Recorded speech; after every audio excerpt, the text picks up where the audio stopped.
vois ce qui doit arriver avant. Pendant 2019, Dieu monte cette porte. Et cette porte s'ouvre. Tu peux monter à tout moment, comme Jean, Daniel, les prophètes. Si tu es prophétique, quelqu'un dit je suis prophétique. Une fois que tu viens monter là, tu montes à l'autel. Une fois que tu viens aussi dans ce secteur, tu es devant l'autel. Tu n'as pas besoin de voir ça pour tomber par terre. On n'a pas besoin de te dire chacun, mettons-nous à genoux, levons les mains, tenons-nous dans la présence de Dieu avec crainte et tremblement. Non. Si tu comprends la parole, tu le fais. Parce que l'esprit en toi de vous, ça le fait. Vous allez envoyer l'essence du sang de Jésus dans vos maisons, dans votre cœur.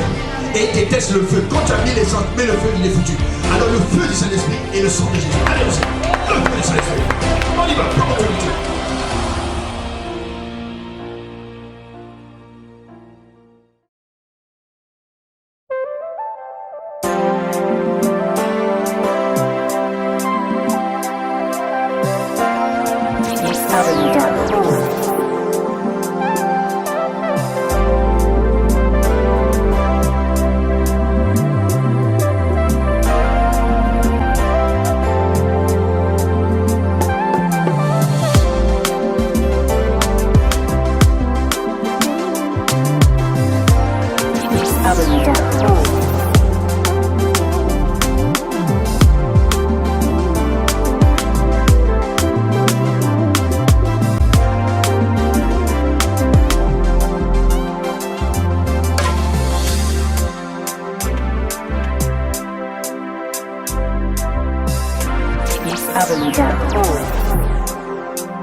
prêt parce que quand dans le ciel, le temps de l'adoration, le timing de Dieu est tellement parfait que quand il faut adorer, tout est ensemble. Les anges, les saints, tous sont concentrés et ils sont là avec nous pour adorer Dieu. Amen. Ne néglige pas cet instant, nous allons les célébrer. Shalom à toi ce matin. Partage, shalom à tous ceux qui sont connectés dans ta maison ou tous ceux qui sont dans les assemblées, que le Seigneur vous bénisse. Nous allons célébrer le nom du Seigneur. Christ est vivant, il est ressuscité, il est vivant, il est ressuscité, il est ressuscité, il est vivant, il est ressuscité, il est vivant. Qui? Jésus. Qui? Jésus. Où ça? Dans mon cœur. Où ça? Dans mon cœur. Alléluia. Alléluia. Alléluia. Alléluia.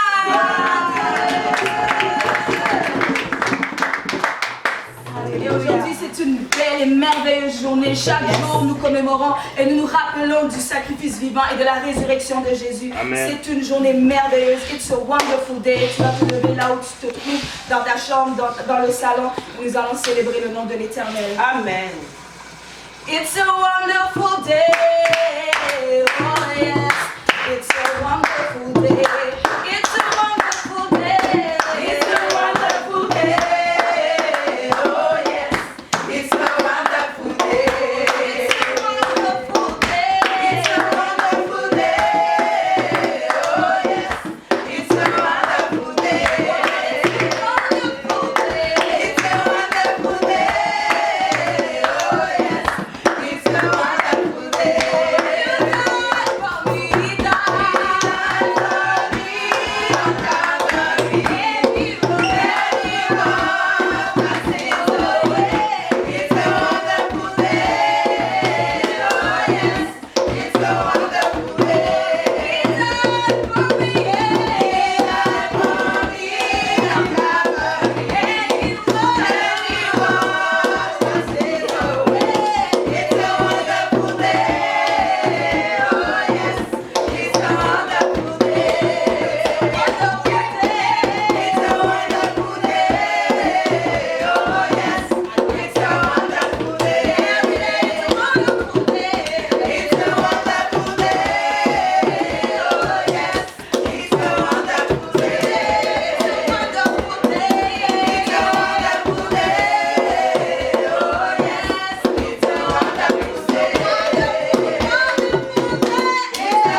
Alléluia, éternel Dieu des armées.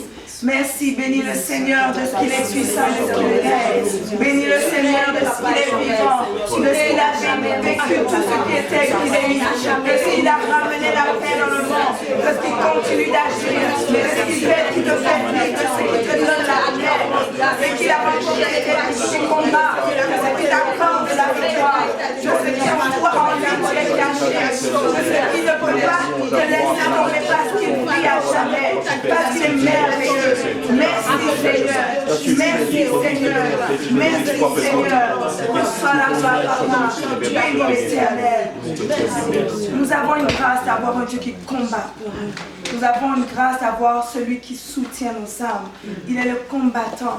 Sa parole dit qu'il est devant nous, qu'il est comme qu'il est un écran, que c'est lui qui combat pour nous. Et puis toi-même, tu gardes le silence et tu te positionnes derrière le Seigneur et que tu avances. Garder le silence, ce n'est pas juste de se taire, mais c'est d'avoir l'esprit qui est connecté avec le Saint-Esprit de Dieu, de savoir quoi dire au bon moment, de savoir comment combattre et lutter dans l'esprit et par l'esprit. Au moment où il te dit, vas-y maintenant, crie victoire, tu cries victoire. Quand il te dit maintenant, entre en intercession, tu plies genoux. Cet esprit de silence qui est soumis à l'Esprit de Dieu, qui lui est devant toi, qui combattra pour toi. Alléluia, là où tu es, tu dis victoire dans le nom de Jésus. Victoire dans le nom de Jésus. Victoire dans le nom de Jésus. Avant que tu chantes, depuis j'ai vraiment à cœur. Aujourd'hui, pas de piano. Dieu nous a donné la voix. Donc, c'est pourquoi on veut juste l'adorer. Comme vous nous voyez là. Donc, je vais laisser... le djembé va commencer, après on va taper juste les mains. Et puis après on va crier 1, 2, 3, victoire! On va faire comme ça. Amen! Amen! Alléluia, on va faire. Donc je vais laisser les instruments comme le Seigneur a dit, que tous ceux qui respirent louent l'Éternel. Et on ne voit pas, même dehors, les arbres sont en train de balancer. On ne sait pas, les oiseaux déjà, depuis très tôt, sont commencés déjà.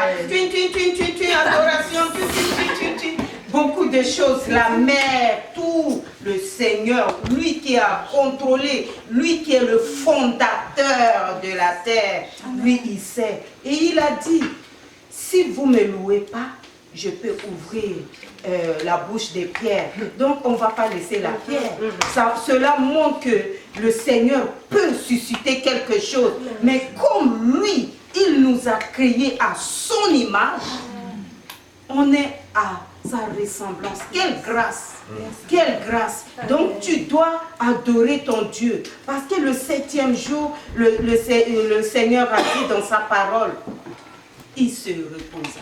Donc, le Seigneur veut que pendant qu'il est sur son trône, toi, l'image de Dieu, toi, la fille, le fils du Seigneur, tu dois faire monter l'adoration, la reconnaissance devant lui. Parce qu'il y a du vent, parce qu'il y a un bon l'air qui est là, tu es là même.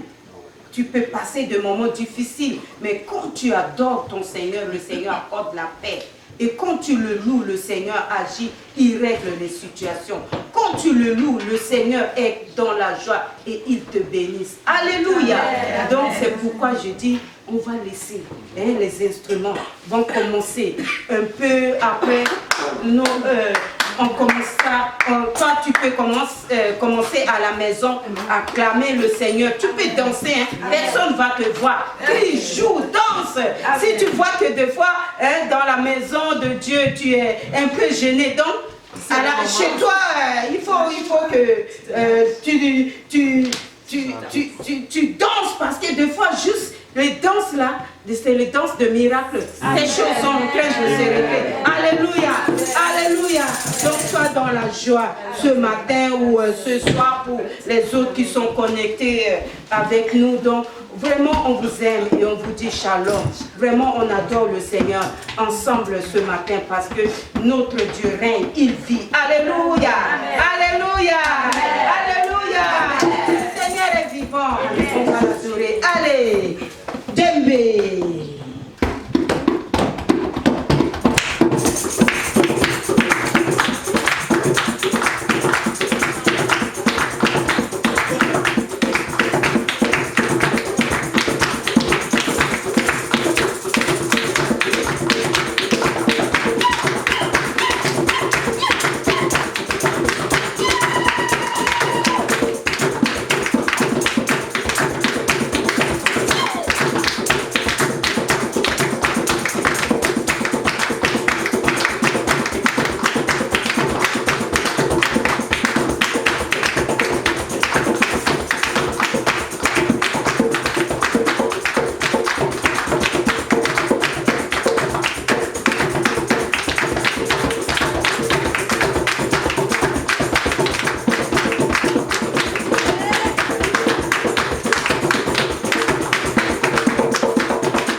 de Jéricho. Amen, amen.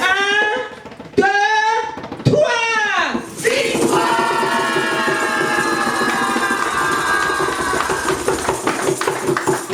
Chante, allez. Alléluia.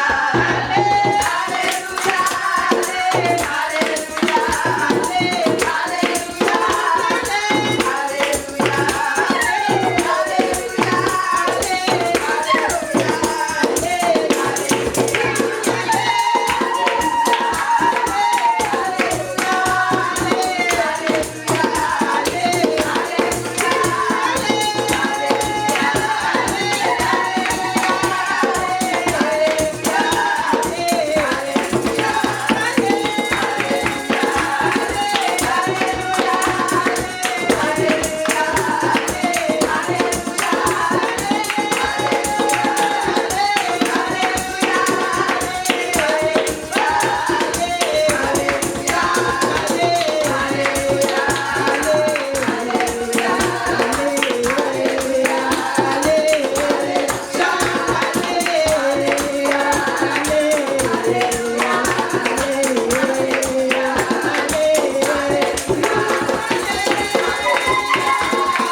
Seigneur. Dis-lui, il est si merveilleux. Dis-lui, tu ne peux pas compter tous ses bienfaits. Il a tellement fait des choses. Et les choses qu'il a fait, nous-mêmes, on ne peut pas compter. Mais c'est pourquoi je t'invite à dire, Seigneur, tu m'as fait tellement du bien. Tu m'as gardé, même juste avoir la vie, juste avoir la santé, juste de me donner des yeux pour toi, la bouche pour parler. Seigneur, c'est une grâce. Les oreilles pour entendre. Seigneur, c'est une grâce. La paix, la paix, la paix. Oh Seigneur, je vais te dire merci. C'est pourquoi dis-lui comme c'est bien fait. Et dis-lui, appelle-lui Seigneur, tu m'as fait ci, tu m'as fait ça. Pardonne-moi. Si je t'ai pas dit merci, pardonne-moi. Mais je veux te dire merci. Seigneur, je veux te dire merci. Parce qu'on m'encourage, on me pousse pour te louer. Seigneur, pardonne-moi, mais remplis-moi. Remplis-moi de ta présence. Afin que je puisse toujours être connecté avec toi. Et te célébrer, te louer pour tout ce que tu fais pour moi. Oh Seigneur Jésus, merci Seigneur. Oh Père de gloire, mes frères, moi ne peut pas, Seigneur Père, dire tout est bien fait. Mon mot ne peut pas contenir, Seigneur, tout ce que tu as fait. Mais Seigneur, je vais te dire merci. Je vais te dire gloire. Je vais te dire alléluia. Avec les saints, avec les anges, Seigneur, Papa, qui sont en train de te contempler, t'adorer, Seigneur. Je te dis merci. Je te dis merci. Merci pour ma famille. Merci pour mon mari. Merci, Seigneur, Père, pour les bien-aimés. Merci, Seigneur, pour la grâce, Seigneur, de te parler, de te connaître. Et je vais te connaître encore plus. Seigneur, je te dis merci. Oh, gloire à toi, Seigneur Jésus. Alléluia. Quand les bienfaits de Dieu, mais devant tes yeux, tu verras en adorant combien le nombre en est grand. Quand les bienfaits de Dieu, mais oh Jésus, tous devant tes yeux, tu verras qu'en adorant combien le nombre en est grand. Quand les bienfaits de Dieu, mais tous devant tes yeux, tu verras qu'en adorant combien le nombre en est grand. Oui, Seigneur, on ne peut pas compter tout ce que tu as fait. Même de nous donner ta parole pour nous éduquer, ta parole pour nous aider à rester fermes, pour nous aider à persévérer, pour nous aider à combattre le bon combat, à aller jusqu'au bout, pour nous encourager dans notre foi. Seigneur, merci. Merci pour ton Esprit Saint, Seigneur, en nous. Merci, Seigneur Jésus-Christ. Béni sois-tu pour, Seigneur, tout ce que tu es pour nous. Béni soit ta présence.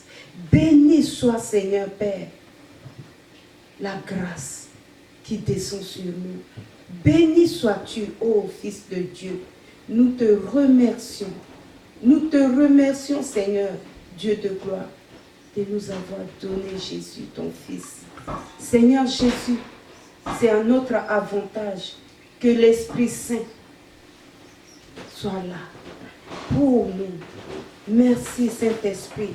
Merci de nous donner des oreilles attentives, de nous donner le cœur pour recevoir la parole. Ouvre nos yeux. Ouvre, Seigneur Père, notre esprit. Connecte notre esprit à toi, afin que, Seigneur Père, quand l'ennemi amène l'esprit de distraction, Seigneur, nous refusons et que nous soyons calmes et tranquilles pour recevoir cette révélation. Père, tu as dit, les pieds de ceux qui annoncent cette bonne nouvelle est béni. Merci de poindre les pieds et merci de déverser ton onction. Merci, Papa, pour l'entonnoir qui s'ouvre sur la tête de ton serviteur afin que tu verses l'onction et que quand il ouvre la bouche, c'est la parole. C'est toi, la parole. Seigneur, tu t'es fait chair pour nous révéler des choses cachées et tu vas passer à travers ton serviteur. Béni soit ta présence. Saint-Esprit, parle. On veut t'entendre. Saint-Esprit, révèle le cœur de Jésus. Merci Seigneur Jésus. Et bénis ce moment. Bénis Seigneur tous ceux qui sont connectés à toi. Parce qu'on veut être comme Marie à tes pieds. Et merci encore pour ce temps de louange, ce temps d'adoration. Seigneur Saint-Esprit, bénis tout ce qui va, Seigneur, se faire ici et soit au contrôle au nom merveilleux de Jésus-Christ. Amen. Amen. Alléluia. Come on.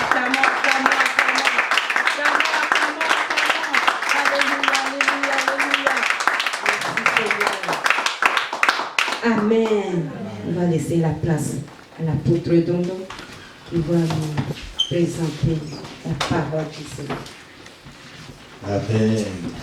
Merci au groupe Chobi. Aujourd'hui, c'était a cappella, car nous sommes dans notre 3e studio. On a 3 studios en tout. Amen. Et là, c'est le 3e. Alléluia. Vous voyez que le décor change, c'est parce qu'on change de studio à chaque fois. Amen. Amen. Mais c'est un studio familial. Et nous saluons ce studio qui nous reçoit aujourd'hui au nom de Jésus. Amen. Aujourd'hui, particulièrement, j'aimerais clore le 13e chapitre du 2e livre de Paul aux Corinthiens. Je répète, le 13e chapitre, qui est le dernier chapitre de la 2e lettre, on appelle cela épître de Paul à l'église de Corinthe. Amen. Je pense que c'était soit mercredi, je crois, oui, mercredi et vendredi. C'est plus lequel jour j'ai parlé sur l'autorité de la parole. La parole, je parlais de l'autorité de la parole. Mercredi et vendredi, j'ai parlé encore de l'apôtre Paul, au chapitre 12, les signes de son ministère. Je pense que ce n'est pas un hasard si parfois je m'attarde sur un livre. Amen. Tout simplement que l'église Shekinah, depuis des dizaines d'années, je pense au début de l'église, suit la lecture qu'on appelle la Ligue pour la lecture de la Bible, LLB. Et c'est ce qui nous aide à être à jour avec les églises d'Europe, d'Angleterre, d'Afrique, d'Amérique. C'est-à-dire qu'on a ce qu'on appelle une unité dans la lecture. Amen. Et ça permet au Saint-Esprit quand même de nous parler en même temps. Donc, ça s'appelle la Ligue. Il y a d'autres qui auront d'autres méthodes de lecture, mais ça c'est la plus ancienne, qui date depuis les années, je pense, 1500 ou 1600. La Ligue de la lecture a commencé il y a très très longtemps, plus de 2 à 300 ans peut-être, si je me rappelle les années 1700 peut-être. Alors, si pour ceux qui nous suivent en direct veulent dans la francophonie, et même le côté anglophone, on appelle le trade union. Ouais. C'est-à-dire la lecture LLB, livre de la lecture de la Bible, c'est une des plus anciennes sociétés avec la société biblique. La société biblique prend en charge les livres pour mettre à la disposition de beaucoup de peuples, mais la Ligue met le partage quotidien de la Bible. Il y a une évolution terrible. Et c'est pour dire que ces temps-ci, je parle beaucoup sur 2 Corinthiens, c'est pas un hasard. C'est parce que je suis le lecteur, je suis un ligueur. Hein? Avec mon épouse et ma famille, nous sommes des ligueurs depuis le début de ma nouvelle naissance. Alors il faut que tu remontes plus de quarantaine d'années en arrière.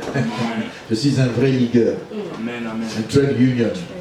Je suis quelqu'un qui a la même pensée que beaucoup à l'heure actuelle. Quand on a un livre, je pense que c'est la lecture actuellement de ceux qui sont en Europe et ceux qui sont en Amérique, c'est qui au côté francophone. Alors, si vous voyez que je termine avec le chapitre 13e, c'est parce que la Ligue aujourd'hui termine hier et aujourd'hui termine avec le chapitre 13e. Une autre chose que j'aimerais dire, c'est que la deuxième lettre, vous avez des livres, moi je suis un enseignant, de la parole, donc vous avez des livres qu'on appelle des livres narratifs qui racontent l'histoire, la vie de Jésus. Donc on a les évangiles, on les appelle les synoptiques, c'est-à-dire que l'un parle, l'autre parle, il y a 3, 4 témoins, ils disent l'histoire, les synoptes, donc de la vie de Jésus, chacun à sa manière. Matthieu, Marc, Luc, ils disent cela de la même manière, mais Jean, lui, il concentre la vie de Jésus par rapport à ses discours à Jérusalem. Amen. Dis, je veux apprendre quelque chose aujourd'hui. Je veux apprendre quelque chose aujourd'hui. Parce que quand tu lis la Bible, tu lis, mais il faut comprendre. Alors il faut des enseignants pour te permettre de lire ce livre-là qui est le code de vie de tous les croyants. Il y en a qui ne comprennent pas. Moi, je suis devenu ce que je suis parce qu'au début de ma vie chrétienne, j'ai été encadré par des ligueurs qui m'ont fait découvrir les profondeurs de la parole. Vous connaîtrez la vérité vous affranchira. Beaucoup de gens ne sont pas profonds dans les Écritures, profonds dans leur vie de prière. Quelqu'un qui prie la parole est quelqu'un de très puissant. Et quelqu'un qui est profond dans la parole est quelqu'un de très équilibré. Et il y a très peu de gens qui comprennent les Écritures. Moi, j'ai grandi dans une atmosphère puissante de quelqu'un qui était un docteur de la parole. Mon pasteur, le défunt pasteur, révérend Garasso, qui était aussi un apôtre, et aussi d'autres apôtres comme l'apôtre Yérima et d'autres mamans qui m'ont encadré aussi comme maman Léone, Panda Bafio. Ah, ça, ce sont mes 3 piliers. Comme Pierre Jean-Jacques dans l'église, moi c'était mes 3 piliers, c'était ce que je viens de vous mentionner. Aujourd'hui, je vais être un peu personnel. Pourquoi? Parce que, comme je vous dis, il y a des livres narratifs qui racontent la vie de Jésus. Ça, c'est pour le Nouveau Testament. Dans l'Ancien Testament, je n'en parlerai pas. Et après, tu arrives dans les Actes des Apôtres, qui sont des livres narratifs, mais historiques, qui vont vous montrer comment, après la mort de Jésus, sa résurrection, les apôtres vont prendre l'évangile à Jérusalem et l'amener en dispatchant jusqu'aux extrémités de la terre. Avec 12 disciples, devenus 120, et puis 3000, et puis 5000. Amen. Je bâtirai mon église avec Jésus. Amen. Ensuite, vous avez les épîtres, en anglais épistole. Ce sont des lettres, parfois des lettres avec de la doctrine pour former, encadrer les chrétiens. Il y a beaucoup de gens qui ne connaissent même pas ces livres-là. Ils aiment bien les psaumes, ils aiment bien les proverbes, ils aiment bien la vie de Jésus. Mais quand ils lisent les livres des apôtres, parce qu'on nous dit que les premiers disciples persévéraient dans l'enseignement des apôtres. L'enseignement des apôtres commence avec les livres qu'on appelle les épîtres. Après les Actes des Apôtres, on a tous les livres qui sont des épîtres jusqu'à l'Apocalypse qui est aussi une épître.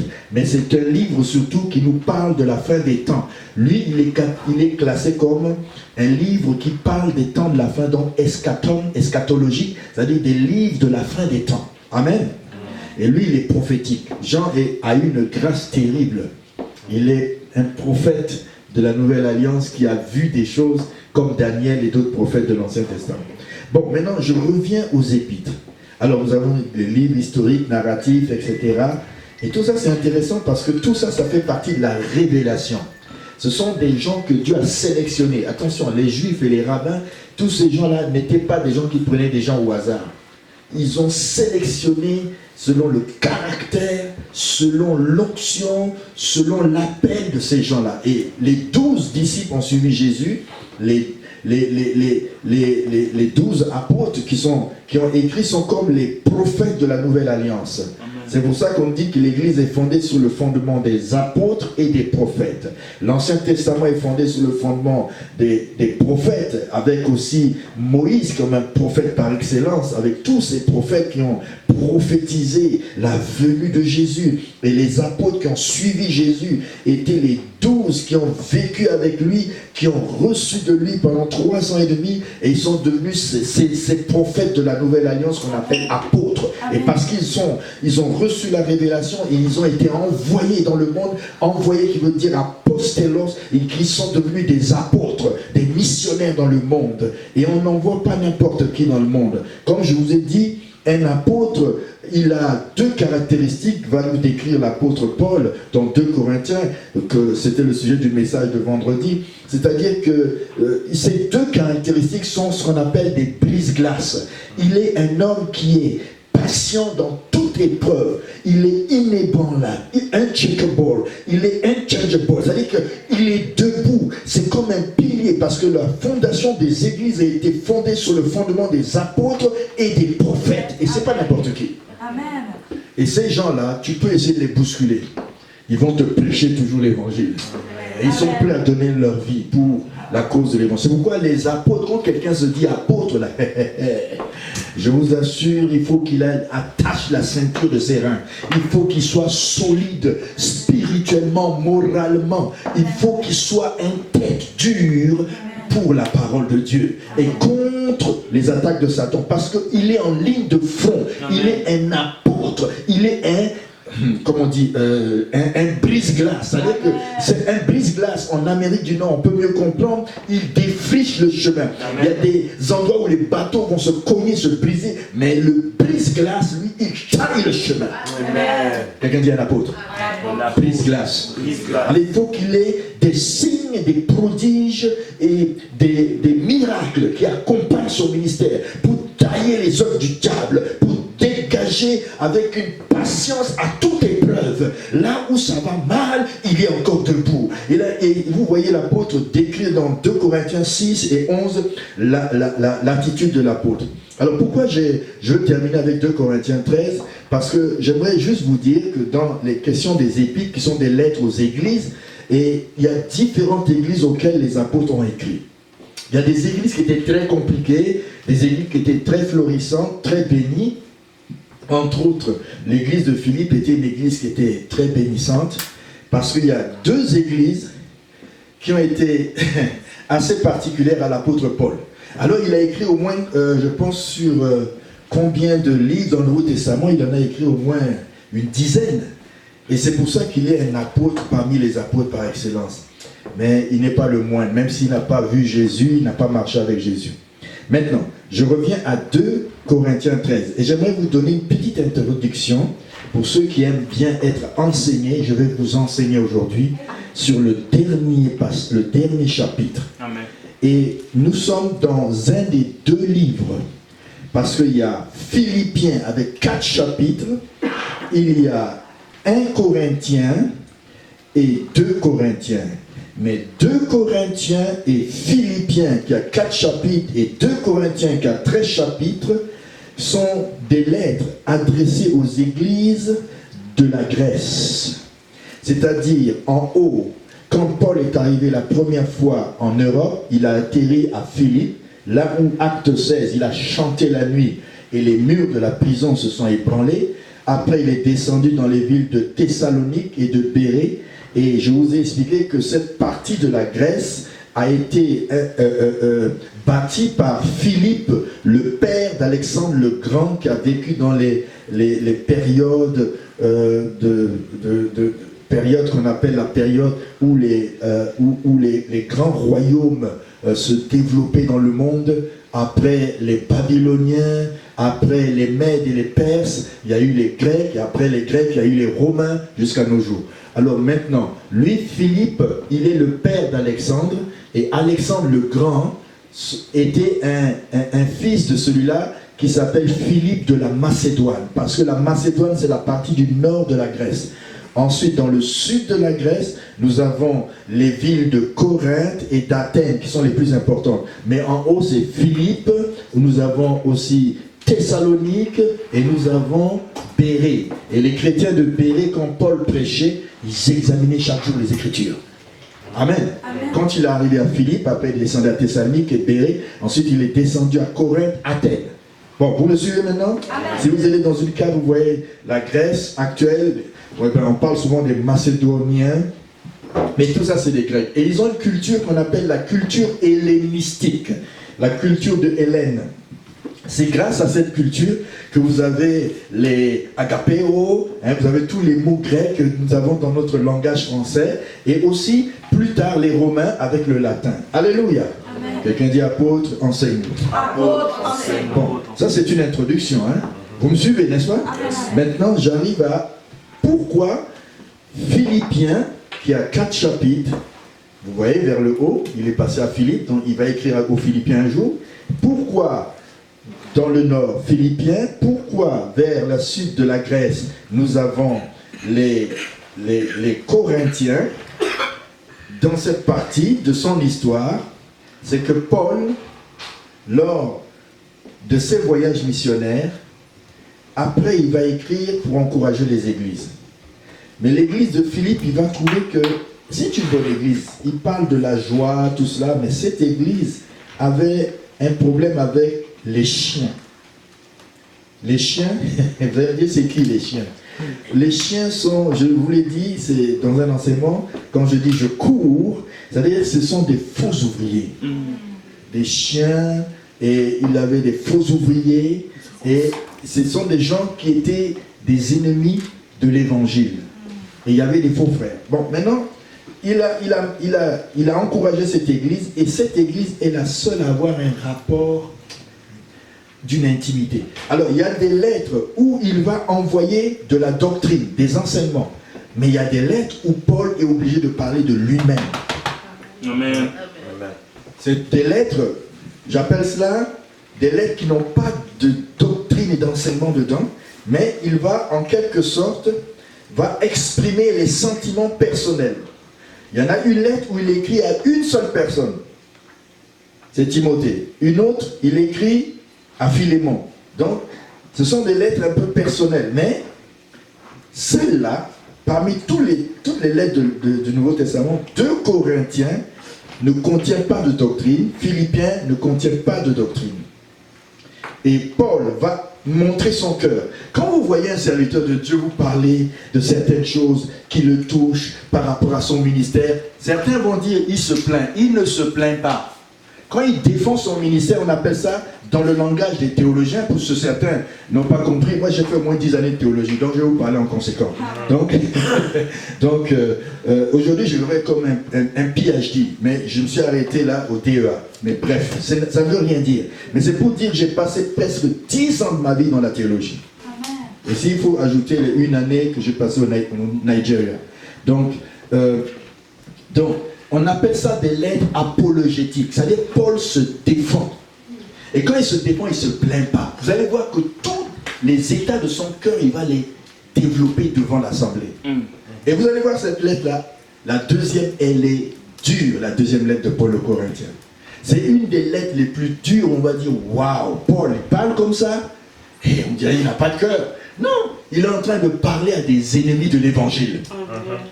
Et avec les ennemis de l'évangile, il ne faut pas s'amuser. Paul est un protecteur de ses enfants. Il a fondé toutes ces églises que je vous ai décrites en Grèce. D'autres sont venus comme Apollos derrière lui. D'autres sont venus travailler dans son champ. Et c'est pourquoi dans 2 Corinthiens, il parle au chapitre 10 du champ que Dieu a délimité pour lui. Moi j'ai un champ.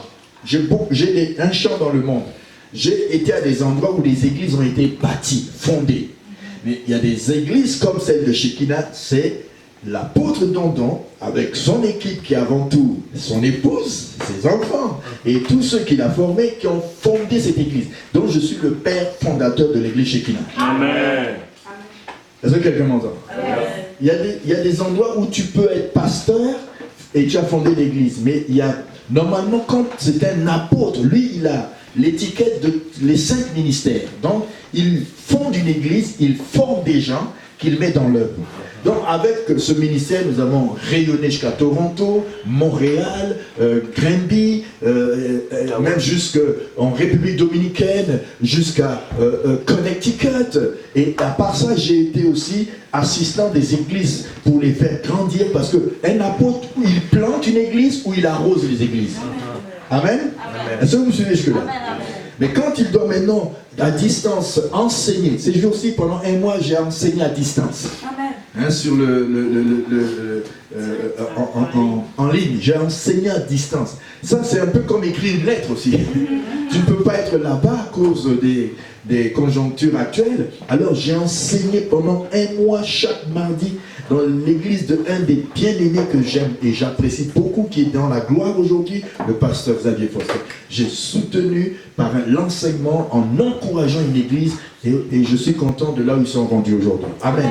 Et il y a d'autres personnes qui arrosent comme moi. Amen. Et quand un apôtre se met à parler de son cœur, comme nous allons le lire maintenant, vous allez voir que ce n'est pas de la plainte. On appelle cela de la défense de l'évangile. Il faut savoir défendre l'évangile. Et surtout quand l'ennemi t'attaque ton ministère, il faut savoir trouver les arguments bibliques pour défendre ce ministère. Amen. Alors, cet enseignement a double, il est comme un couteau à 2 tranchants. C'est un enseignement qui parle de Paul, mais c'est un enseignement qui va parler aussi de l'apôtre Dorman. Alléluia. Parce que je suis un apôtre. Que veut pas, il faut que je me retrouve en Paul aussi. Et d'ailleurs, Paul, c'est un des personnages que j'aime beaucoup dans la Bible. Et je vous l'ai toujours dit, quand j'arriverai dans la gloire, et j'arriverai dans la gloire, nous arriverons dans la gloire, je dirai au Seigneur Jésus, Maître, me voici. Permets-moi d'entrer. Et c'est lui qui va devoir nous dire, entre dans la joie de ton Père. Et je rêve de cet instant, parce que je travaille comme tous les autres pasteurs, apôtres, dur pour enseigner le peuple de Dieu. Nuit et jour, Dieu m'est témoin, ma femme est témoin. Combien je dépense de l'énergie pour pouvoir asseoir les chrétiens dans la victoire de Golgotha. Alléluia. Contrairement donc à 1 Corinthiens, 2 Corinthiens ne contient que très peu de doctrine. Quelqu'un dit très peu de doctrine. Mais de nombreux passages expriment les sentiments personnels de l'apôtre, qui sont surtout les mobiles intérieurs du service de Paul pour son Seigneur.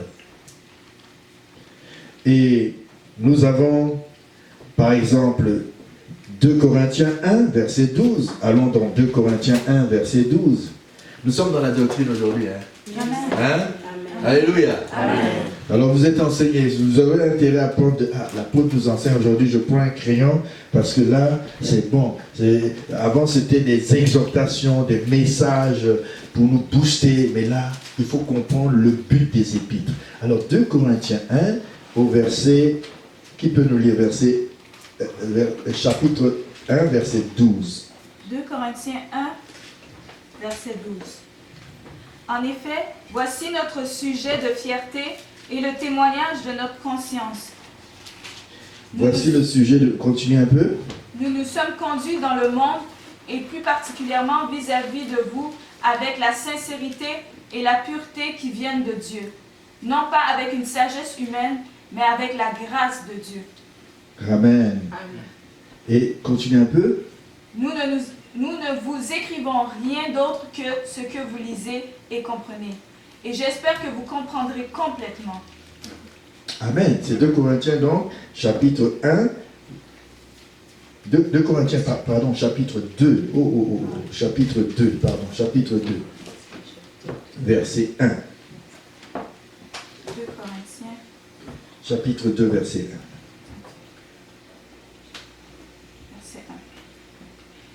Je résolus donc en moi-même de ne pas retourner chez vous dans la tristesse. Car si je vous attriste, qui peut me réjouir? Sinon, celui qui est attristé par moi. J'ai écrit comme je l'ai fait pour ne pas éprouver à mon arrivée de la tristesse de la part de ceux qui devaient me donner de la joie. ayant en vous tous cette confiance que ma joie est la vôtre. Continue sur le verset 4. C'est dans une grande affliction, le cœur angoissé et avec beaucoup de larmes que je vous ai écrit, non pas afin que vous fussiez attristés, mais afin que vous connaissiez l'amour extrême que j'ai pour vous. Alors, vous voyez, il y a des lettres que Paul va écrire qui vont, comme semblait, attrister le monde. Parce que nous allons entrer dans ce qu'on appelle les mesures disciplinaires apostoliques. Il y a des fois, là, les apôtres doivent discipliner les églises. Amen. Toute une église, ou quelques gens dans l'église. Donc, j'ai cette autorité-là.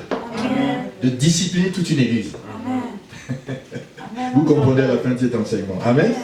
Donc, je fais mon travail. Je connais mon travail. Amen. Je ne suis pas né de la dernière pluie. Mon travail a commencé depuis l'Afrique. On a bâti des trentaines et des quarantaines d'églises. Donc je ne suis pas novice. Si l'église Shekinah est une église qui peut avoir une allure particulière, elle n'est pas la seule église que nous avons fondée. Mais comme l'église de Corinthe, l'église parfois peut te donner du fil à retordre. Par des crises et des crises, des crises, des crises. Il y a des églises qui aiment les crises. Il y a des églises qui aiment le réveil, d'autres aiment les crises. Parce que les chrétiens, ce sont des chrétiens à crise. Quelqu'un dit crise. Hein? Amen. Alléluia. Il y a des chrétiens à crise. Il y a des chrétiens, eux, une crise est terminée, ils inventent une autre crise. On dirait qu'ils aiment les crises. Hein? Crise. Quelqu'un dit chrétien crise. J'ai pas dit crazy, hein? En anglais, j'ai dit crise. Bon, 2 Corinthiens 5, 14. Quelqu'un dit l'enseignement.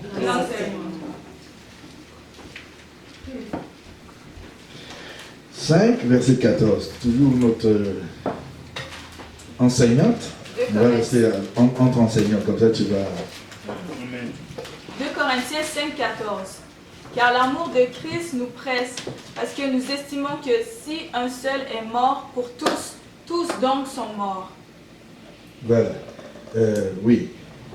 C'est écrit qui est orgueilleux, qui est ceci, qui est cela. Alors en conséquent, il prie et Dieu lui dit, va dans cette direction, prêche la parole. Amen. Et c'est ce que Paul dit à Timothée, prêche la parole, envers et contre temps, sans badiner.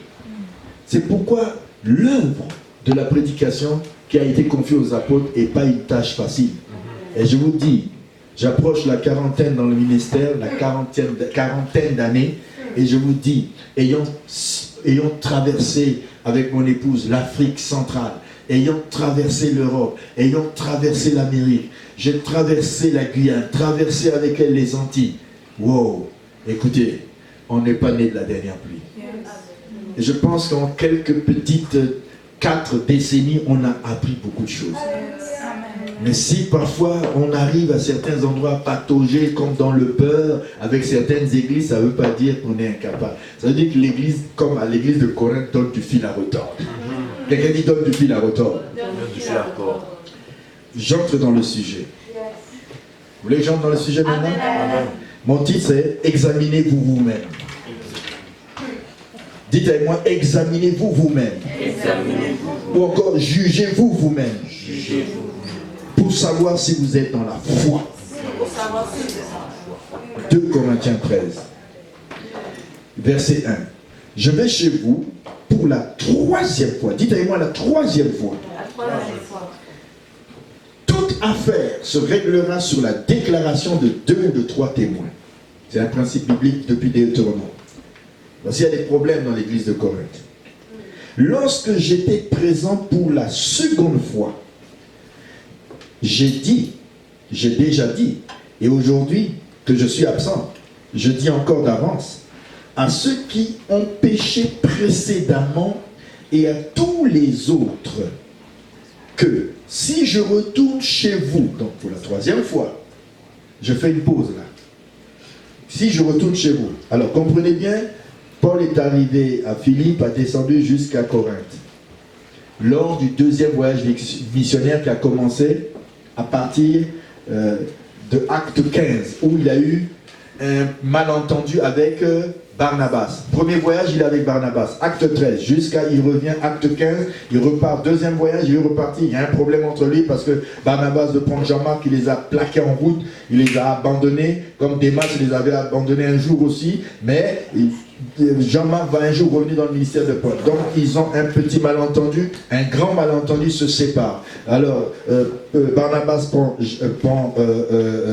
Jean-Marc et qui est son cousin, et Paul prend Silas. Et ils font le deuxième voyage, ils arrivent à Philippe, après des hésitations de parcours, ils arrivent à Philippe et ils descendent jusqu'en Grèce. Amen. Amen. Et là, nous avons un premier voyage, un deuxième voyage missionnaire de Paul, un troisième voyage qui va le conduire dans l'ordre du 4e jusqu'à Rome. Mais là, il a été une fois à Corinthe. Quelqu'un dit une fois à Corinthe. Une fois.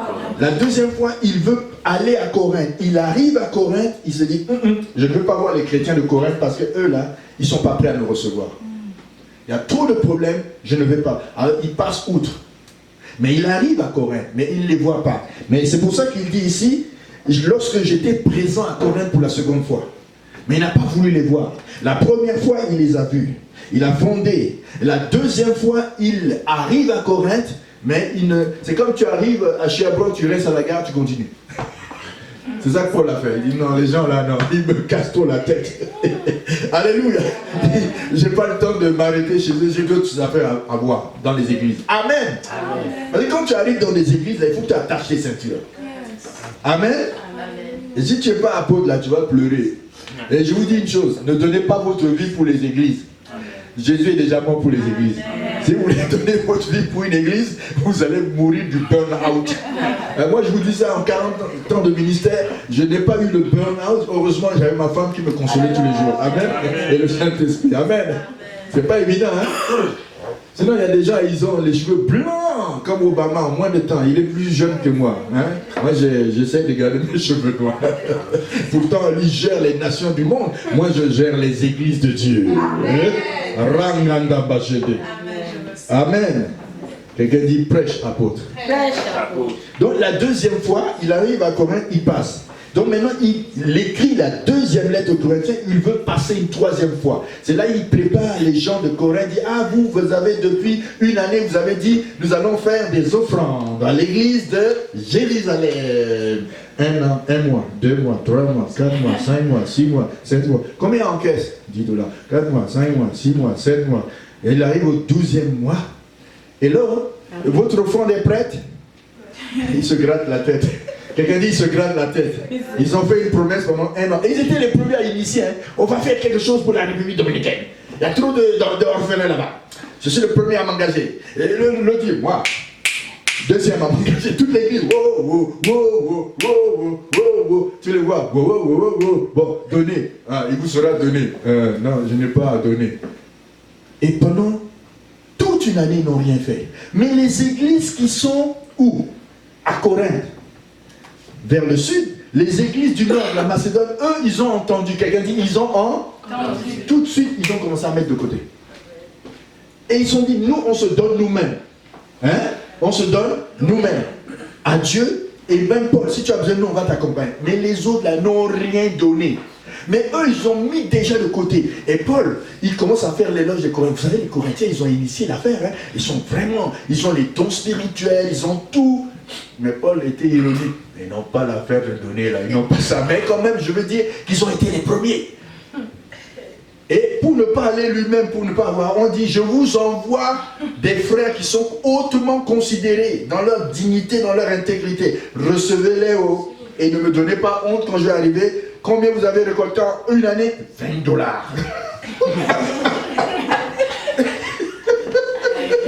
Attends, répétez en couleur s'il vous plaît. 20 $. Toute une année, donc tu divises 20 en 12, ça fait combien?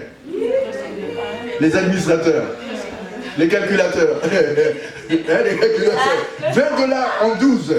Alors tu as dedans, tu as les 1 $ et quelques, tu as la dîme dedans, tu as les offrandes, tu as les hôtels, tu as les dons pour soutenir le loyer, tu as tout ça dedans. Donc, 1 $, quelqu'un dit 1 $, c'est 6. Heureusement, c'est pas 6 $, 6. Est-ce que quelqu'un m'écoute? Je dis, est-ce qu'il y a quelqu'un qui m'écoute ce matin? Dis que la réalité de la Bible, c'est la vie de tous les jours des chrétiens. Amen. Donc, au bout d'1 an, hein, vous me suivez? Amen. Alléluia. Est-ce qu'on est ensemble? Amen. Au bout d'1 an, on divise les 20 $ en 1 $ 66. J'aurais préféré que ça 6 $ 66. $1,60. C'est pour ça que le Canada est bien, parce que tu peux voir le record Guinness de tes offrandes. Vous savez, il y a trois façons d'adorer Dieu. Adorer Dieu par les lèvres. Je t'aime, Seigneur. Je te prie, Seigneur. Ça, c'est le fond des lèvres. Celle-là, elle est facile. Après, dit, je mets un temps à part pour jeûner et manger. Non, et jeûner. Alors là, jeûner et prier, là, c'est autre chose. Il y en a qui prennent des jours là, à sec, d'autres moitié, partiel. Mais quelqu'un, il fait 40 jours sans manger. Ça, c'était vraiment une offrande. Son corps là a été mis à l'épreuve. Dieu dit, des gens comme ça, Dieu leur donne une grâce particulière. Il ouvre les portes là à travers cette offrande là. Et puis il y en a d'autres, comme la femme qui est venue avec le parfum de 300 deniers. 300, un denier, c'est le salaire d'un ouvrier par jour. Donc 300, ça veut dire qu'elle était proche de 365 jours de salaire. Elle a tout donné. Et dans ce vase, elle a versé sur les pieds de Jésus, sur la tête de Jésus. Judas, oulala! Faut donner aux pauvres. Tu parles. Faut donner aux pauvres. Vous avez toujours les pauvres. Judas, toi, et Judas mettait sa main dans la caisse. C'était un voleur. Il y a beaucoup de voleurs dans l'église aussi. On le vole dans les dîmes, les offrandes. Il dit, vous me volez dans vos dîmes, dans vos offrandes. Malachie. C'est pourquoi j'envoie qui? Le dévoreur. Dès qu'il voit que tu ne dîmes pas, tu ne donnes pas, le dévoreur dit, quelle maison dois-je aller, Seigneur? Dis, tu connais la maison. Tu connais son adresse. Il attaque. Il attaque ta voiture. Il attaque tes finances que tu as économisées. Il attaque. Il détruit tout. Il s'appelle le dévoreur. Pour éviter que le dévoreur vienne frapper à ta maison, donne. Amen. Tu le bloques. Parce que Satan, il n'aime pas qu'on donne. Il n'y a pas tout d'amen. J'ai dit, il n'y a pas tout d'amen. Je vais entendre un amen de tout le monde. Allez, attends. On dit normalement souriez, mais moi je vais vous inventer un mot. Sourissez. Allez, non pas donner. Voyez-vous, les églises là de Corinthe étaient problématiques. À tel point que Paul, il envoie d'abord des émissaires le devancer. Lui, les missionnaires, il envoie d'autres missionnaires pour préparer le terrain. Et c'est pour ça que il écrit la première lettre dans le chapitre 16. Il leur dit chaque dimanche, s'il vous plaît, commencez à mettre à part quelque chose. Donc ce dimanche, je pense que beaucoup vont envoyer dans Shekinah Technique, Ictus. Ce sont des dîmeurs, des gens qui aiment Dieu, ils adorent. Il y en a qui adorent, ils sont avec nous en ligne, ils adorent. Par les lèvres. Après, ils ont dit, aujourd'hui, j'ai mis un temps à part. J'adore avec mon corps. Et après, au moment d'adorer avec les mains, j'adore. Quelqu'un dit, sans effet à partir de choses. Vous faites comme ça. J'adore. Quand on dit, il y a un truc là, il coûte $60. Oh, tu envoies ça tout de suite. Mais dit, adore avec $60. J'adore, 1 an, 1 mois, 2 mois, 12 mois, j'adore. Je dis, mais tu m'adores un coup de poing ou Vous savez, le chrétien a une main qui reçoit, une main qui donne. Quelqu'un dit, il reçoit, il donne. C'est ça qui me bénit. Moi, la famille, on est béni au bout, comme on dit encore québécois. Et dans tout cela, on n'oublie jamais, comme Paul, les gens qui sont pauvres dans la pauvreté. Oh, les gens qui sont en République dominicaine, on les a soutenus depuis toutes ces années. Des orphelins qui ont grandi. On pense à Juan Carlos, alléluia, amen. On pense à beaucoup de gens qu'on soutient un peu partout. Et des serviteurs de Dieu qu'on soutient, Dieu nous est témoin. Amen. Ce qu'on ressent, on le partage. C'est ce que Paul faisait. Est-ce qu'on peut avancer? Amen. Donc Paul dit, on revient au chapitre 13, 2 Corinthiens, je vais pour vous pour la 3e fois. Donc il veut arriver là-bas. Mais il va dire, toute affaire là, vous avez trop de problèmes à Corinthe. Et les problèmes ont été mentionnés dans 1 Corinthiens 1, 2, 3. Je vais arriver chez vous là. Et là, vous avez attaqué mon ministère. Il y a des prétendus prédicateurs qui s'appellent des super apôtres qui sont passer dans mes plates-bandes, là où moi j'ai fondé. C'est comme tu as une famille. Hein? Moi je suis marié à Solange Dandon, puis il y a un homme qui arrive, il dit Solange, ton mari là, il ne sait pas trop diriger tes enfants. Je veux apprendre à tes enfants comment on dirige ton foyer, et puis apprendre aussi à ton mari comment diriger ton foyer. Dis-lui sans effet. Sans effet. Je sais comment diriger mon foyer. Depuis 35 ans, on se bat et on est debout. Amen. L'autre dit, moi j'ai un an de mariage, je vais t'apprendre comment. Avec un an de mariage, je t'apprends comment diriger. Hein? J'ai 5 ans de mariage, je t'apprends comment diriger. J'ai 10 ans de mariage, je t'apprends comment diriger. Il y a même des gens, hein, ma femme, tu sais, hein, moi quand elle a des enfants là, de 35, 6 ans à 14 ans, puis, et puis elle a un petit fils, puis il y a d'autres là, on lui donne un petit conseil. Ah non, mon infirmier a dit. Mais donc elle là, tout ce qu'elle a porté là, elle n'est pas infirmière elle-même. Avec tous ces grands gaillards et toutes ces grandes filles là. Non, mais il y a des gens qui sont stupides. Excusez-moi, le terme c'est de la stupidité. Et il y a des gens comme ça qui sont passés à Corinthe et ils sont stupides et ils disent, vous savez, hein, votre père spirituel là, c'est pas un bon papa. Nous. Attends, Paul l'a dit, eux c'est qui? Ce sont des enseignants qui sont passés dans l'église. Qu'est-ce qu'ils ont dit? Ils ont dit que tu es minable. Et vraiment, ils parlent bien. Hein? Alors là, Paul dit, aïe, donc je ne suis pas votre père. C'est pas moi qui vous ai mis au monde. C'est pour ça que vous avez la conclusion de la dernière lettre. Je vais arriver chez vous. Donc 2 Corinthiens 10 déjà, il dit, je vais arriver, mais de quelle manière? Regardez de quelle manière il parle. 2 Corinthiens 10. Là, vraiment, Paul est offensé au bout. Comme on le dit au bon québécois. Moi, Paul. Là, ils ont touché. Attends, c'est comme si tu viens. Écoutez, j'aime ma femme. Ah oui, je l'aime.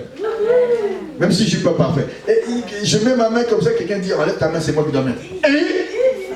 Et puis tu dis, non, vas-y frère, c'est bon. Touche pas à ma propriété privée. No go zone, no fly zone. C'est une zone où tu ne... Même la sorcellerie là, même si je n'avais pas l'autorité de qui, il ne va pas passer. Est-ce qu'il y a quelqu'un dessus? Je sais, il n'y a pas beaucoup de mariés, mais on se comprend. Quelqu'un dit no go zone, no fly zone. C'est là où tu décapites les sorciers. Alléluia. Amen. Sois béni, maman Solange. Moi, Paul, quelqu'un dit moi, Paul. Moi, Paul. Je vous prie. Je vous prie. Par la douceur et la bonté de Christ. Humble d'apparence. Quand je suis au milieu de vous.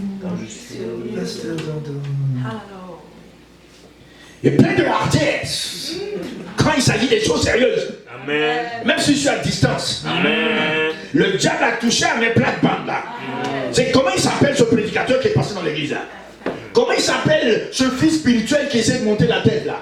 Non. Ce sont mes plates-bandes. Et là, Paul va dire, je vous prie lorsque je serai présent de ne pas me forcer à recourir à l'assurance et à l'ardiesse. Là, Paul là, se met dans sa position apostolique. Si nous marchons dans la chair, nous ne combattons pas seulement la chair. Car les armes avec lesquelles nous combattons. C'est pourquoi vous me voyez, je suis un, je dis rien. Les gens me marchent sur les pieds. Ça va. Mais là, tu me marches trop fort. Là, il dit, hey, oh, je suis l'apôtre Tendon. Je suis l'apôtre Paul. Je suis l'apôtre Pierre. Car les armes avec lesquelles nous combattons ne sont pas charnelles, mais elles sont puissantes. Amen.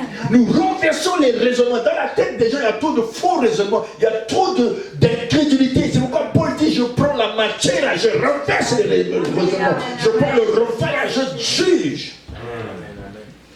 Nous renversons les raisonnements et toute hauteur qui s'élève comme la connaissance. Tout ce qui n'est pas biblique, par terre, nos causons, nos flageoles. Regardez l'apparence, verset 7. Mais vous allez découvrir si je suis votre papa. Et là, il continue, conclut vers la fin ici.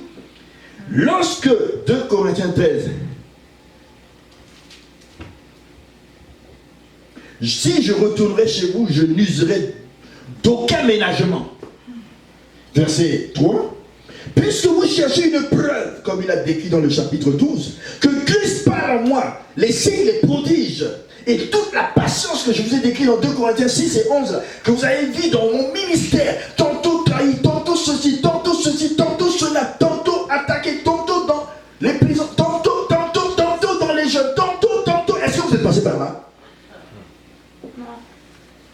Mais ceux qui parlent là, eux c'est facile, ils viennent, ils prennent la chair, il s'assoit dans la chaire où Paul a enseigné. C'est facile, hein? Surtout pour ceux qui ont été formés. Amen. Amen. Amen. Amen. Pour ceux qui ont été formés, c'est facile. Moi, il y a des gens que j'ai formés. Il y en a qui me disent merci, il y en a qui me disent pas merci, c'est pas un problème. Il y en a qui reconnaissent, et ceux qui sont dans le ministère reconnaissent. Et j'ai un fils là que j'aime beaucoup. Parmi beaucoup de fils. C'est mon fils le prophète. Amen. Lui, il sait ce que c'est que le travail à Ottawa. Il sait ce que c'est que la trahison. Il sait ce que c'est que ceci. Parce que quand tu n'es pas dans le ministère, tu es derrière l'ombrage d'un pasteur. C'est facile. C'est facile. Mais quand tu es en ligne de front, quelqu'un dit quand tu es en ligne de front, tu reçois la tempête là. Ah oui, hein. C'est pour ça que souvent il me vient dire, papa, tu as raison. Quelqu'un dit, il a raison. Il a raison. Alléluia. Amen. Quand tu n'es pas dans le ministère, essaye-toi donc. Amen. Fais tes preuves. Yes. Dirige une cellule. Fais-la grandir. Dirige une autre cellule. Fais-la grandir. Moi, à un moment, là, j'étais ici avec ma femme. On dirigeait. Quaticook, on dirigeait. Sherbrooke dans notre maison. Une quarantaine de jeunes. Quaticook, une église d'une 60aine. Et on était à Montréal avec un groupe là, parmi les centrafricains, une trentaine. Et on était dans une église qui s'appelle Bel-Ezer Pénière. C'est une église qui était partie en baisse. On l'a remontée à 100 et quelques. Les 4 à la fois. T'as déjà fait ça? On me disait, mais comment tu fais pas ça? Et après, j'étais invité à Bethesda et j'étais en voyage partout. Oui, ça c'est l'apôtre. Il a des bonnes épaules. Quelqu'un dit, il a des bonnes épaules. Il a des bonnes épaules. Mais parfois, il peut avoir des difficultés avec une toute petite église là, qui lui fait transpirer, comme Corinthe. Hello! Amen. Tu transpires. Paul dit, wow, wow, wow, wow. Amen. Amen. Et il leur dit, examinez-vous vous-même pour savoir si vous êtes dans la foi. Pourquoi il dit cela? C'est là que je suis en train de vous dire, Paul va visiter les Corinthiens pour la 3e fois. Quelqu'un dit la 3e fois. Il le répète, hein, dans 2 Corinthiens 12, 14, voici pour la 3e fois, je suis prêt à aller chez vous. Et je vous serai point à charge. Et je ne veux même pas que vous me donniez de l'argent pour mon trajet. Je refuse, parce que vous, je vous connais. Et déjà là, tu n'acceptes pas. Amen. Amen. Il répète pour la 3e fois. Quelqu'un dit la 3e fois. La 3e. Puisqu'il a été jugé faible par ses propres fils et enfants dans la foi, et par ceux qui le dénigrent, oh, c'est incroyable. Moi, si mes enfants là ne me soutenaient pas dans mon ministère, mais je serais KO. Heureusement qu'il y a la femme et les enfants. Ils sont à 100% derrière moi. Bon, à cela s'ajoutent ceux qui sont loyaux. Quelqu'un dit loyauté. Loyauté. Pas du thé, loyauté. Alléluia. Amen. Qui est une denrée rare d'ailleurs. Et il dit, puisque vous cherchez une preuve que Christ parle par moi, pourquoi il dit cela? Il les avertit que son indulgence là, quand il a été cool, doux, comme il le dit dans 2 Corinthiens 10, là, il a été doux. Il va faire preuve, pas comme avant, il va faire place à la confrontation. Quelqu'un dit confrontation. Après l'indulgence vient la confrontation dans les 2 Corinthiens. Il y a des moments là, il faut confronter les églises.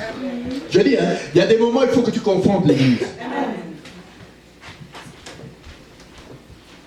Une confrontation franche et forte, basée sur le témoignage de quelques membres. Il va dire toute affaire sera réglée sur la déposition de 2 ou 3 témoins. S'il n'y a pas 2 ou 3 témoins, on classe l'affaire. Amen. Amen. Est-ce que vous me suivez jusque-là? Amen. Et cette fois, il ne va pas ménager, il va attaquer en face ceux qui ont continué à vivre dans le péché. Et il va les révéler. Il y a des moments de confrontation où tout est révélé. Quelqu'un dit, il n'y a rien de caché qui va rester caché. Il y a des moments où Dieu te donne une stratégie en tant qu'apôtre pour révéler les cœurs. Quelqu'un dit révéler les cœurs. Qui est loyal? Qui est pour l'œuvre de Dieu? Qui va s'engager à fond? C'est là où tu vas voir où tu backslide, où tu avant-slide. Et Jésus de Nazareth, quelqu'un dit prêche apôtre. C'est ce qu'on appelle la discipline ecclésiastique, qui n'est pas chose prisée. C'est-à-dire qui n'a guère la cote ou la cotation de nos jours. Les gens aiment prospérité. Preach, prophète. Preach. Prosperity means, oh, you're gonna prosper. And if you kill, you will receive beaucoup more. Là, tu vois les gens courir à la chaîne. Ça, c'est un homme de Dieu. Il m'a révélé ma vie. Allez, donnez, vous sera donné. Quand c'est le message de prospérité, tu vois les gens dire, moi j'aime bien cet apôtre-là. Oh, ce prophète-là, waouh, j'aime bien. Parce que ça l'arrange. Mais quand il dit, bon, maintenant, on va parler des choses sérieuses sur ta vie. Je vais voir la téléphone. Je m'en vais à Paris d'ailleurs. Quelqu'un dit, les choses sérieuses ont commencé. Les choses sérieuses ont commencé. Je parle en parabole. Les choses sérieuses ont commencé. Amen, les choses commencent. Comme l'apôtre Paul.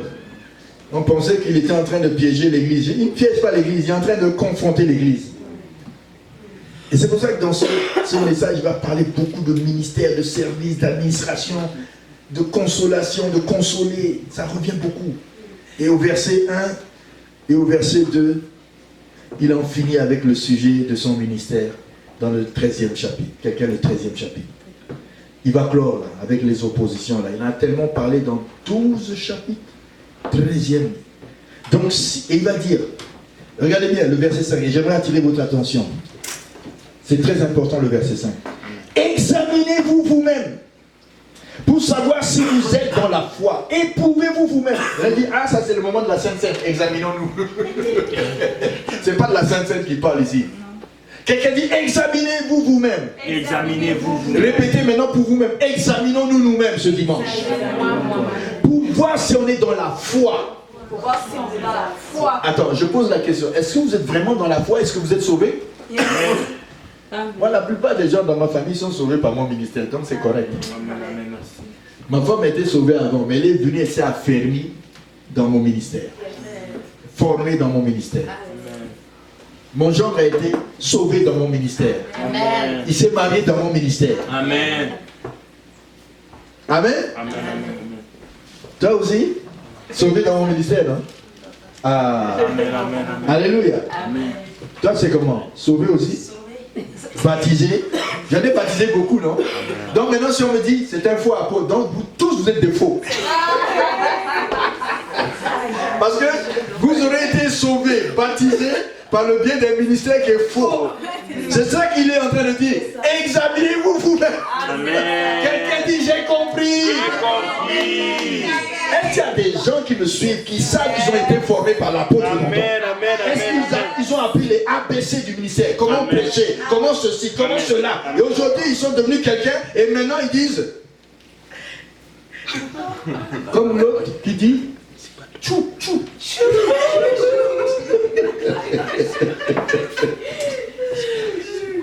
Amen. Ça c'est américain. Maintenant, apôtre, on n'a plus besoin de toi. Et je dis à ces gens-là, examine-toi toi-même. Au-delà des frontières. J'ai une autre fille, Sandrine, en Martinique.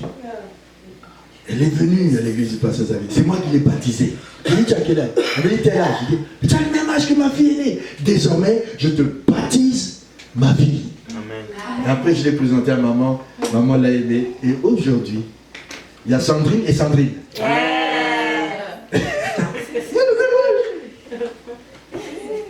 L'un, son mari s'appelle Flamand Rose. Flamand.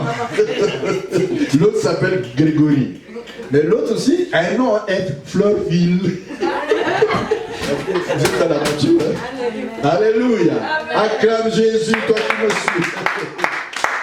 Donc du coup, avec maman, on a 10 enfants. Non, que je dis 12. Parce qu'il y en a une là aussi. Je l'ai appelée à l'existence depuis la Côte d'Ivoire. Ah, elle, on l'a trempé, ressorti, trempé, ressorti, trempé, ressorti et qualifié. Aujourd'hui, c'est une diaconesse. Anafaya. Quelqu'un dit Anafaya. J'aime les enfants de Dieu. Et là, aujourd'hui, il y a aussi des gens que nous aimons. Mais qui vont être solides. Qui vont changer de conception. Et Dieu sait bien les coincer. Alléluia. Quelqu'un dit Alléluia. Dieu là là, quand tu fais du cavalier sur le dîner, il n'y a pas de problème. Il n'y a pas ni problème, hein, comme on le dit en Martinique. Pas qu'un problème. Hakuna matata, comme disent les gens de l'Afrique. No problème. No problème. Mais il n'y a pas de... Quand quelqu'un court, là, dis-lui no problème. Ma fille Sandrine connaît ça. No problème. Dieu dit, il va te saisir, là, il va te brasser, il va te replacer, il va te sous-peser, il va te déplacer. Alléluia.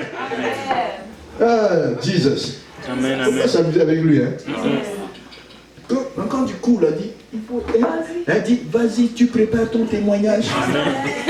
Il y en a qui le préparent parce qu'ils veulent faire les choses à leur façon. C'est pourquoi il dit, examinez-vous. Je pose la question à celui qui me suit en direct. Examine-toi toi-même. N'as-tu pas été béni par le biais du ministère de l'apôtre Tonton? Amen. J'ai pas entendu? Amen. Amen. Paul est en train de dire, donc si Christ n'a pas parlé par moi, alors vous n'êtes pas vraiment né de nouveau. Et si Christ a parlé par moi, vous êtes dans le ministère, vous êtes né de nouveau, ça veut dire que Christ parle par moi l'apôtre. Si vous êtes réellement dans la foi, examine ta foi. Est-ce que tu es réellement un fruit de l'esprit? Est-ce que tu es réellement le fruit d'un ministère? Le ministère, parce que tu n'es pas né comme ça au hasard. Il y a quelqu'un qui a au moins encadré, prêché l'évangile. Amen. Et je parle à quelqu'un ce matin. Et il ne faut pas dire non, j'ai été juste là, j'ai juste grandi moi-même en étant présent dans l'église Shekinah. Et sans effet. Tous les enseignements que tu as reçus, qu'est-ce que tu en as fait? Tu as été qualifié pour le ministère. Tu as été béni dans les bénédictions. Tu as été relevé quand tu étais fatigué. Tu as été délivré. Oh, quelqu'un m'entend ce. Amen. Au nom de Jésus. Alléluia. Amen. Amen. Avec Jésus tout Va bien. Non, je suis en train de parler sérieusement de l'apôtre Paul et je parle aussi d'un autre apôtre, c'est l'apôtre Dondon lui-même. Amen. Parce que je ne parle pas des autres. Vous savez, il y a une chose que un pasteur ou un leader aime, c'est la reconnaissance. Amen. La reconnaissance. Quand tu as été béni par le biais d'un ministère, sois reconnaissant. Amen. Soyez reconnaissant. Faites pas comme s'il n'existe pas. Dieu est descendu du ciel avec son char de feu et il a atterri dans ta maison et t'a dit, va de temps en temps à Shekinah, tu seras béni, mais c'est moi qui te... Mais la bénédiction vient de moi. Et tu fais comme si l'homme de Dieu là qui t'enseigne jour et nuit, dans la neige, dans les tempêtes, tout ça, dans les jeûnes, dans les veilles. Ah, ne lui donne pas d'accréditation là parce que il n'a pas été vraiment utilisé. C'est Dieu qui m'a formé. Ça c'est fait au nom de Jésus. Toute la matière que tu as reçue, tu as été formé, tu as été encouragé. Alors la moindre chose c'est d'être reconnaissant. Et parfois témoigne par des signes concrets, visibles. Témoigne-le à l'église. Il y en a qui n'ont pas compris cet enseignement là. Pour eux là, ils viennent, ils s'assoient, ils reçoivent et ils s'en vont. Il dit non, j'envoie mes offrandes ailleurs. J'envoie ma bénédiction ailleurs parce que ici c'est pas bon. Mais oui, c'est ça qu'on a fait à Paul. Je ne suis pas le dernier. Je ne suis pas le premier. Paul a vécu ça. Amen. Quelqu'un dit examinez-vous vous-même. Vous cherchez des preuves que l'esprit parle par moi, dit Paul. Eh bien, examinez-vous. Quelqu'un dit examine-toi. Même toi qui me suis, dis examine-toi. Examine-toi. Et donne-moi une réponse d'ici le 2 septembre. Amen. Donne-moi une réponse d'ici le 2 septembre. Examine-toi. Si tu as le courage, donne une réponse. Amen. Si vous êtes dans la foi, les Corinthiens ne pensaient pas qu'ils fussent réprouvés. Sinon, il dit, mais vous êtes réprouvés si vous n'êtes pas vraiment dans la foi. C'est que mon ministère n'a pas été vraiment vrai et que vous n'êtes pas des vrais, vous n'êtes pas des sauvés. Et alors, vous êtes réprouvés et vous êtes dans la confusion. Ce serait une folie de penser cela, d'ignorer. Et votre christianisme serait vain. Et je ne serai pas votre apôtre, je ne serai pas aussi l'auteur de ceux qui vous a formé, enseigné, baptisé, confirmé. Non, pas confirmé. Amen. Et je dois vous dire que je suis fier d'être l'apôtre de l'église Shekinah. Amen. Quoi qu'il en soit, Paul avait la confiance qu'il n'était pas réprouvé, que les Corinthiens n'étaient pas réprouvé. Et j'ai cette confiance que ceux qui me suivent en ligne, peut-être que vous n'êtes pas de l'église Shekinah, mais ceux qui sont de l'église Shekinah, ou ceux qui se connecteront par la suite de l'église Shekinah, sachez une chose. Je suis l'apôtre d'Anton. Alléluia. Je ne suis pas n'importe qui. Et je sais que Dieu m'a soutenu jusqu'à ce jour. Alléluia. Dans les tempêtes, dans les hauts, dans les bas, dans les crises. Amen, amen, amen, amen. Paul n'était pas le maître des Corinthiens, mais il était de leur intérêt de savoir qu'il était là pour leur perfectionnement, comme le dit le verset 9. Il dit, verset 8, car nous n'avons pas de puissance contre la vérité, nous en avons pour la vérité. Les apôtres ont de la puissance pour la vérité. Le verset 9, nous nous réjouissons lorsque nous sommes faibles, tandis que vous êtes forts. Alléluia. Voilà comment nous nous sentons. Et que nous, et ce que nous demandons dans nos prières, c'est votre perfectionnement. Oh, je le répète, c'est votre perfectionnement. Amen. Quelqu'un dit rendez-vous au 2 septembre. De septembre. C'est là que je serai si les gens ont atteint un niveau de perfectionnement. Ceux que je dis le 2 septembre, ils savent de quoi je parle. Amen. Les autres ne savent pas. Hein? Ils me suivent en ligne, mais ils ne savent pas. Paul écrivait, étant absent avec ce que lorsqu'il l'appelle, il sera présent. Il ne fut pas forcé d'agir. C'est-à-dire que quand Paul écrit ça et conclut au chapitre 13, il dit, ne me forcez pas d'être sévère à un point où je vais agir d'une manière où il va discipliner beaucoup de gens. Parce qu'il dit qu'il y en a qui ne se sont pas rependus de leur... il dit, verset 20 du chapitre 12, et nous allons vers la conclusion, car je crains de ne pas vous trouver à mon arrivée tel que je voudrais. Il prononce 3 fois je crains. Pourtant il a la foi. Hein? Et d'être moi-même trouvé par vous tel que vous ne voudriez pas. C'est-à-dire avec des yeux rouges. Et il dit, je crains de trouver des querelles, des jalousies, des animosités, des cabales, même la cabalistique, des médisances, des calomnies, de l'orgueil, des troubles. Et une dernière fois, 3e fois, je crains qu'à mon arrivée, mon Dieu ne m'humilie par la situation que je vais voir. De nouveau, à votre sujet. Et que je n'ai à pleurer sur plusieurs de ceux qui ont péché précédemment et qui ne se sont pas repentis de l'impureté, de l'impudicité, de la dissolution auxquelles ils se sont livrés. Depuis le commencement de 1 Corinthiens, Paul ne cesse de parler avec amour. Il essaie de rétablir la communion. Quelqu'un l'a dit, la communion. La communion. C'est pour ça que Paul finit en disant, au verset 10, c'est pourquoi j'écris ces choses, 2 Corinthiens 13, 10. Dites avec moi, c'est pourquoi j'écris ces choses, étant absent, ou plutôt loin de vous, et pour l'église Shekinah, loin de vous, mais juste en ligne. Pour nous, ce message en ligne est comme une lettre aussi. Hein? Amen. Alléluia. Que je n'ai à user de rigueur. Merci. Que je n'ai à user de rigueur. On est ensemble. Selon l'autorité que le Seigneur m'a donnée pour l'édification, non pour la destruction. Il va user cette autorité. Au reste, frère, dites, au reste, frère, soyez dans la joie. Ah, ça finit bien quand même. Hein? Alors, ceux qui me suivent, qui sont en train d'être au son de ma voix, faites un sourire.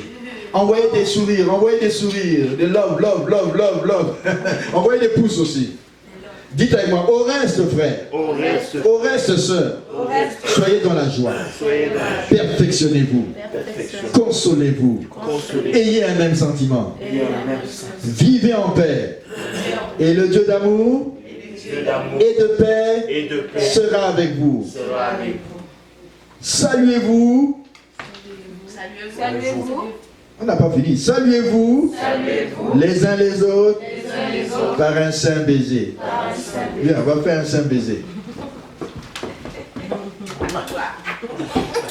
Ça bénit mon frère. Bon, au Québec, on ne fait pas de saint baiser. On fait quoi? Une sainte accolade. Sois béni mon frère. Hein? Mais en Europe, on fait... Ça c'est beau, hein? J'aime ça aussi. Amen, amen. Bon baiser. Et chez les Juifs, ils ont des saints. Mais en Amérique, on a des saints tacos. Voilà. On dit, au reste frère. Au reste, frère. Soyez, on est en train de finir. Au reste frère. Au reste sœur. Au reste, sœur. Soyez dans la joie. Soyez dans la Perfectionnez-vous. perfectionnez. Je vais me perfectionner. Je veux me Je serai meilleur demain. Je serai meilleur demain. Et jusqu'au 2 septembre, je serai encore meilleur. Jusqu'au 2 septembre, je serai encore meilleur. Consolez-vous. Consolé. Ayez un même sentiment. Vivez en paix. Ne faites pas la guerre. Hein? Faites pas la Et guerre. le Dieu d'amour Et le Dieu d'amour et de paix et de paix sera avec vous. sera avec vous. Saluez-vous les uns les autres par un saint baiser. Tous les saints Tous les saints vous saluent. vous saluent. Et on finit par que la grâce Que la grâce du Seigneur du Jésus-Christ, Seigneur Jésus, l'amour de Dieu l'amour de et Dieu, la communication du Saint-Esprit la communication du soit Saint-Esprit avec vous, soit avec vous. tous ceux qui me suivent, Ceux qui nous en direct. En direct. Shalom, Shalom. shalom. Shalom. C'est l'apôtre Dondon qui vous bénit, qui a parlé avec tout son cœur. Amen, amen, amen, amen, amen, amen. Shalom à vous, bien-aimés dans le Seigneur. Shalom à tout le monde. Voici les annonces pour l'église Shekinah. Alors rappelons-nous, comme nous avions dit, le mercredi nous avons réunion. Donc à distance, vous allez pouvoir nous suivre à partir de 19h jusqu'à 20h. Vous avez également aussi le vendredi miracle qui est de 19h à 20h et le culte d'adoration le dimanche de 10h à 12h30. Vous pourrez aussi nous suivre via les réseaux sociaux. Nous avons notre Facebook qui est Shekinah Doxa de Sherbrooke. Vous pouvez aussi nous suivre sur notre chaîne YouTube qui est Shekinah Glory TV. Donc Glory et TV sont collés ensemble. Et aussi vous pouvez nous suivre sur notre page Instagram qui est Shekinah Glory TV.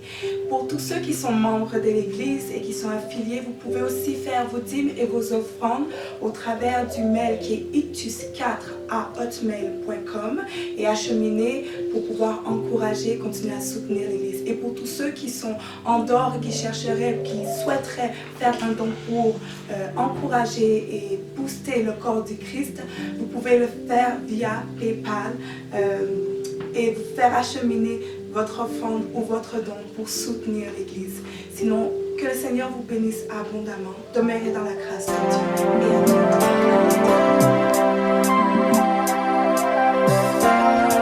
Et à bientôt.